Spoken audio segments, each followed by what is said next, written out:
nag-snow po at nag-umpisa na pong lumiwanag. Umaga na po dito at heto, may trangkaso pa rin po ako. Pasensya na po, hindi po makapag-upload ng mga bagong videos.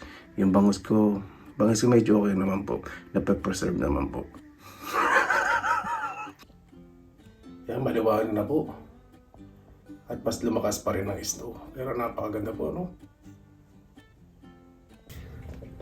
Magandang araw po mga kababayan. Welcome po sa Pinilangan Lakbay.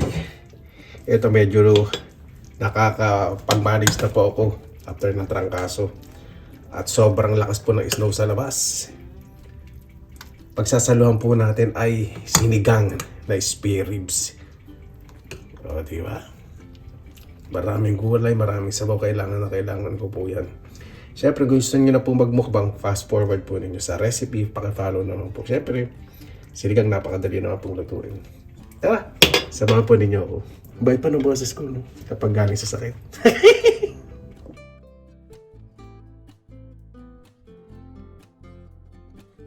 Ayan. Order po ako ng karne. Spare ribs. Skinless po. Ay, may taba. Ano po, spare ribs po to ng baboy. Gusto ko po kasi sinigang eh. Alam niyo naman po, pag may sakit ngayon, medyo nakakakilos na po kung makandang araw. Hindi po eh. Siyempre, yung bangis ko, pag nagkakasakit, kailangan pinapahinga po. Tawa po yun ha.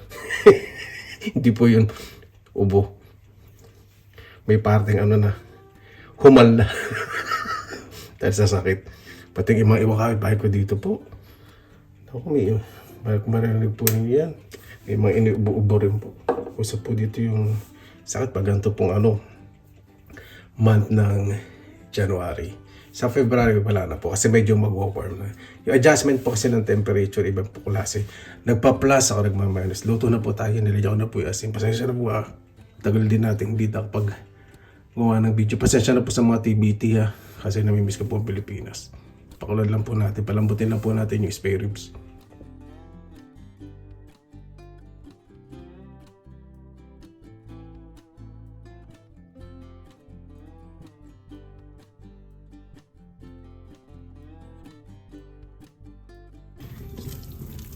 Kaya natanggal ko na po yung mga impurities, yung mga dumi na bula. Nalagyan po muna akong sibuyas. Huwag niyo pong pagsasabay ng kamatis sa sibuyas ha. Kasi pag nalagyan niyo pong kamatis, medyo matatagalan po lumambot. Ayun po natin. Naglalabas na siya ng konting mantika.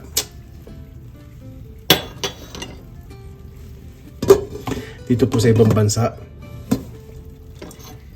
yung mga pagkain syempre, minsan hindi po ma-absorb ng katawan. Ibig sabihin po yung pag may sakit kayo, hindi nyo makain yung mga soup, okay lang naman kasi talagang mild lang po talaga. Naghahanap po talaga ako nung para lumakas yung pakiramdam ko. Ito kahit, alam nyo na, medyo nahihirapan ako kumilos ngayon. Gusto ko pong kumain talaga ng sinigang. Gusto ko po yung, may kanin.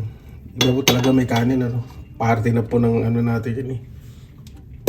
Ibig sabihin nga, staple food natin ng araw-araw na pamumuhay.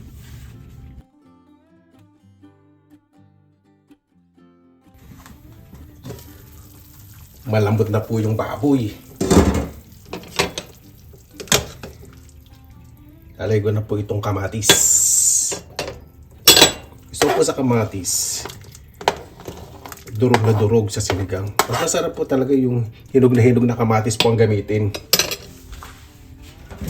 Kasi mas nakulay po yung sabi. Excuse me po matake na naman aking OCD o pagiging aking neuroticism attack. Pagkalay sa kamatis yung hinog. Ito hindi na po masyado hinog ang kamatis. Kasi pag bumibili po ko sa shop, pinibili ko po talaga yung maniba o yung hindi masyadong hinog para tumatagal po sa rep. Pero pag niluluto kayo ng sinigang, mas masarap piliin hinog na hinog. Hindi po ako makalabas ngayon, di ba? Dahil syempre, artista, papagaling.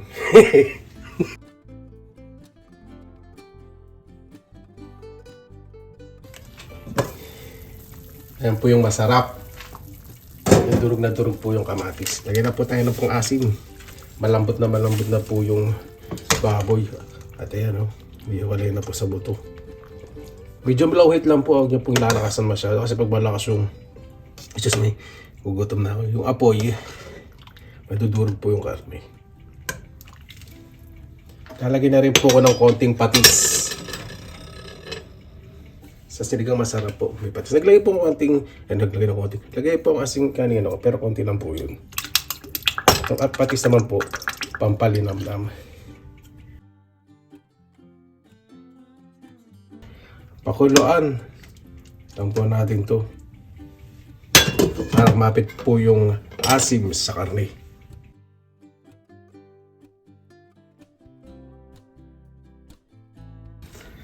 Napakabango. Alam po ninyo, kapag may sakit po kayo, yan nyo po makikita ang importansya ng inyong mga magulang. Nanay, tatay, o tumatay yung magulang sa inyo. Diba? Isipin din po ninyo ang nanay, 24 hours. Kahit may sakit po yan. Grabe po, no? Samantalang yan, halimbawa po kung nag-isa o nag-isa ka. Isipin nyo, di ba? Kung ano ko yung magkakapatid tapos may sakit ang nanay mo. Talagang pagluluto pa rin, di ba? Yung mga tumatay yung mga magulang, nanay, tatay, saludo, saludo. Wala kayong mga magulang, yung tumatay yung mga magulang sa mga kapatid nyo. Saludong, saludo. Sobra. Lalagyan na po ang labanos. Meron po kasi sa body ito na nilagay ko rin po yun sa freezer. Dinifrost ko na po lahat. Pero yung labanos hindi. Baby okra sa kay bichuelas. Kaya pong ayoko na po ilagay yung frozen na sito. Hindi pala masarap. Sa sinigang. Bichuelas na lang. Mas masarap gamitin yung fresh na sitaw. Ganda po na ko yung sabaw, ano?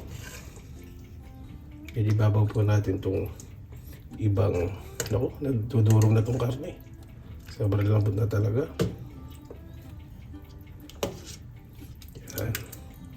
Para mas masarap yan. Para pag pinakuluan natin, balanse yung i-spread na lasa.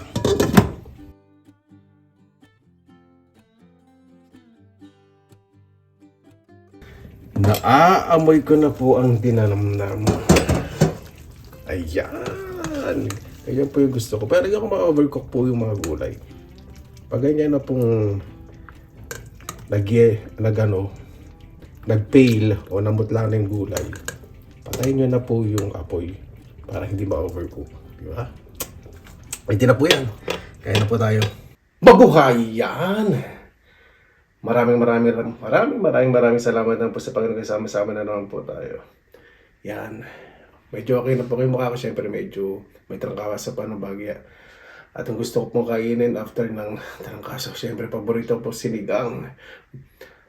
Bago tayo po isa, salamatan po muna natin ang Panginoon. Panginoon, maraming salamat na po sa biyaya binigyan niyo po sa amin, ibibigay na ibigay. Naway ang bawat isa po na pagdadaanan, kalusugan man o hindi, sa pananaw sa buhay, naway mas manaig po ang positibong pananaw, lumaban po ng patas, Panginoon. Naway ang bawat isa po ay ligtas, lalo na po yung malalayo po sa kanilang mga mahal sa buhay, Panginoon. Makauwi po ng maayos at makasama po ang pamilya ng ligtas. Kayo na po bahala po sa amin, isinusuko na po namin sa inyo lahat sa ngalan ni Jesus. Amen. Yan, sana po natin. Ako po. Almost 4 days po ang trangkaso. Trangkaso lang po, ha. Wala tayo sa bago.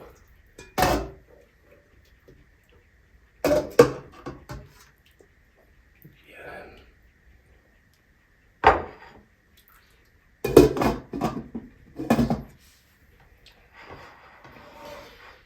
Ikaw muna tayo. Pag yung mantika may ibabaw, mainit na mainit po, di ba?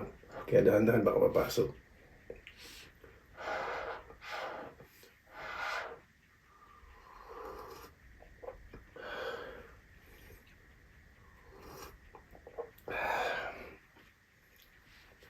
Tsaka muna ang konting sagot ang aking kanin.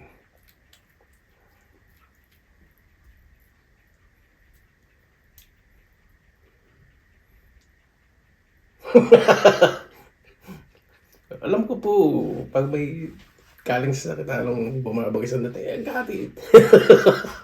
Sa tama, kaya pala tumingin sa camera yun ang gusto sa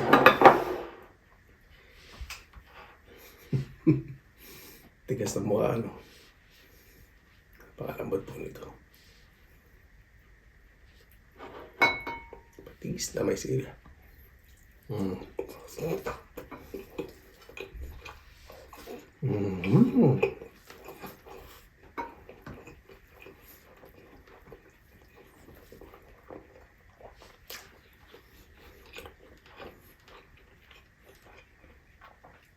Ilang araw po hindi ako nakakain ng kanin. 4 na araw, imagine po ninyo yun. Di ba? At maraming salamat po sa mga nagtyaga po sa mga throwback. Pag siyempre may sakit, mga ganyan. Upload at din po tayo ng mga nakaraan. Para iba, nakita po yung mga pinagagawa ko ng dati, di ba?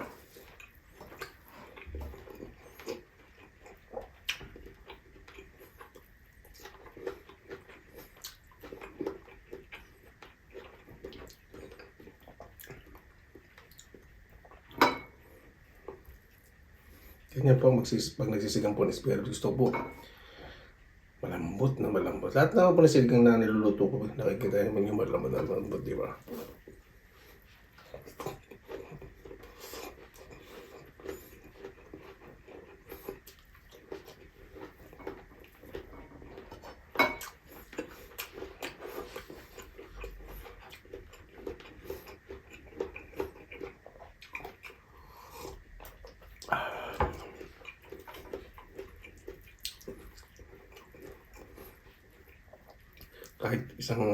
Kahit dalawang daliri lang ginagamit ko, di ba?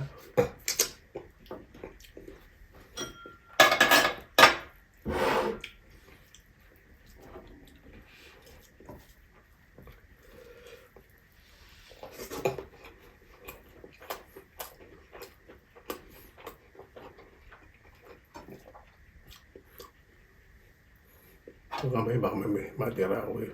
Sigurado matitira ka ito. Sira.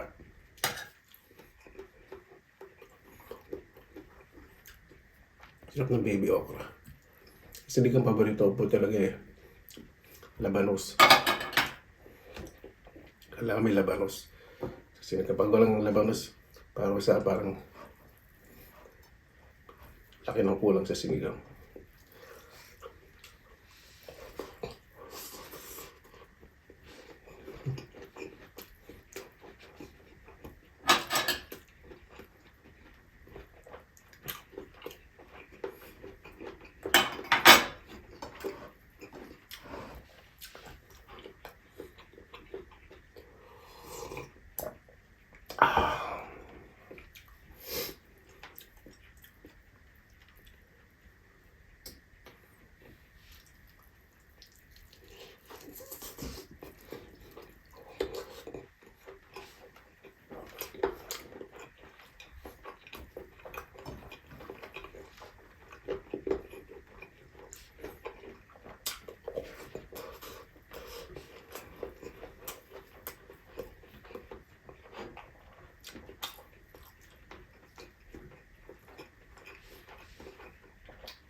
Gusto ko pong maraming kumain na kanin ngayon.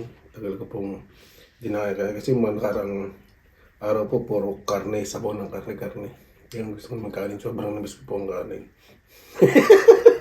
Ito po.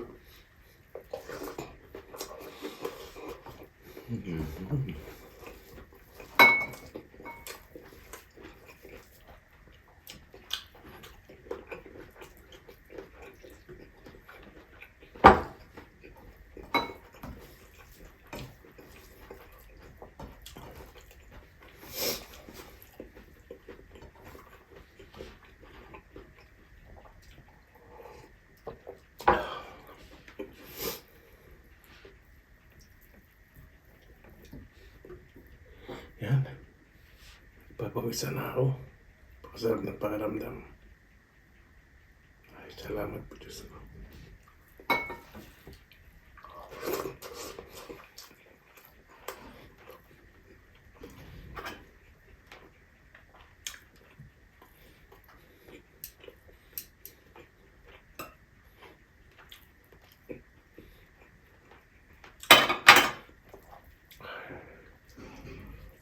Kawawa rin ng mga ibang neighbors ko dito.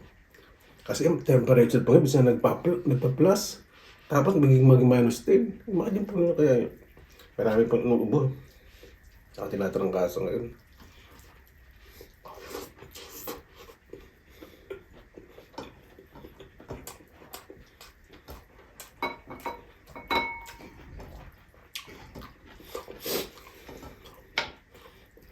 Pag may trangkaso ka pala, hindi mo ma-appreciate yung taba pag lalabo ah.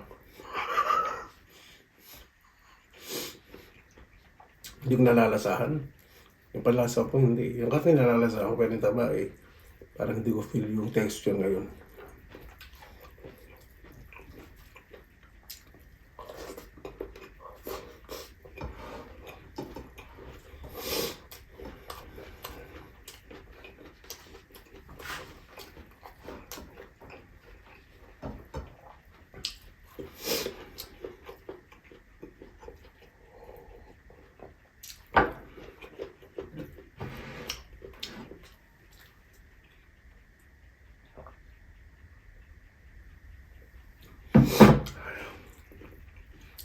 Apple juice po yung inom ko.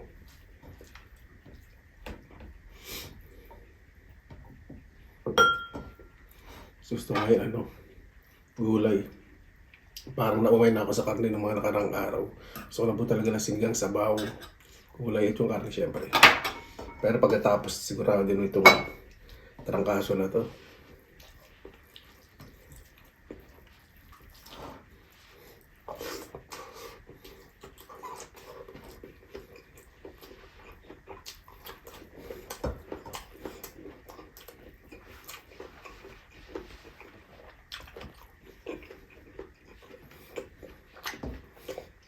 Ito pa.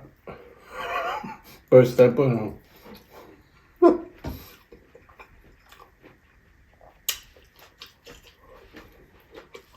Ang gulay.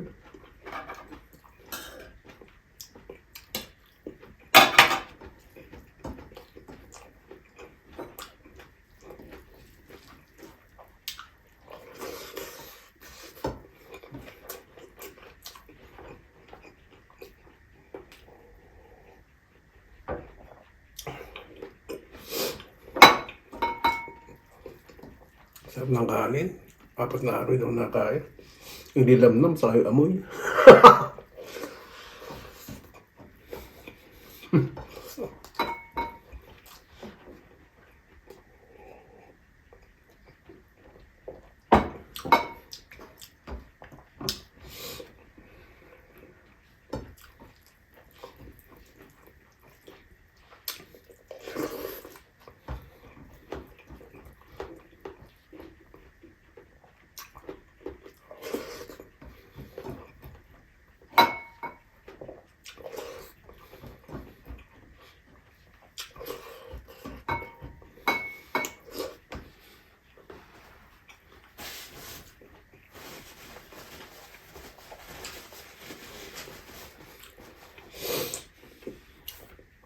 Napakasarap.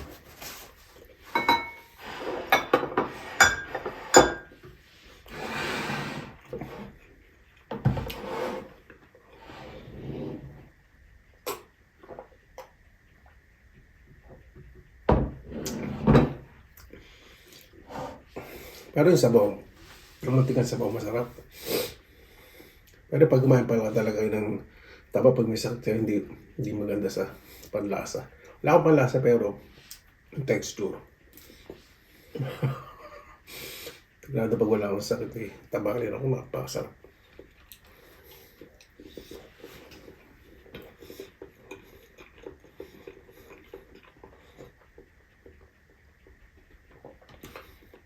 Pag nilalagay po ko sa rep, ito, halimbawa laman sa gulay, hinihiwalay ko po yung gulay. Taso naman, hindi iwalay ko. Isa-isa po ginaganyan ko yan.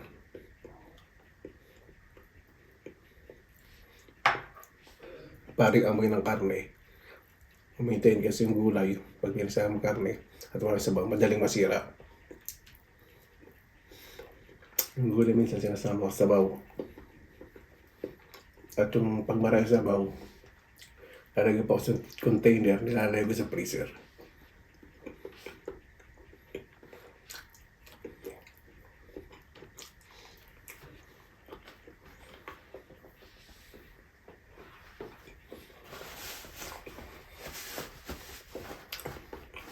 Good. Sarap sana isaw-saw yung taba sa patis. Kaya wala akong panlasa, di malasahan.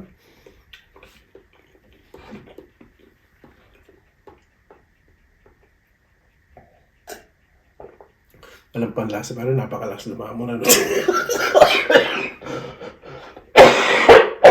Excuse me.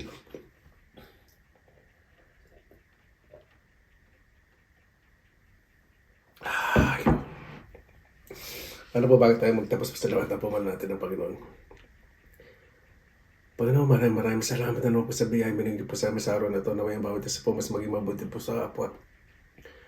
Unang-una, wag po makasakit ng damdamin, physical, emotional, spiritual, mental. Lalo na po sa pamilya, ay higit po sa sarili. Maghanap po ng lugar na kung saan may katahimikan, magmuni-muni, at manalangin po sa inyo. Kaya po ang bahala po sa amin, Panginoon, susuko na po namin sa inyo lahat sa kanila sasabihin. Paano po, maraming salamat na po sa inyong oras sa inyo sa pinilangan. May basta lagi po tayong positive vibes, good vibes. God bless, ingat po lagi, magandang araw. Laban lang!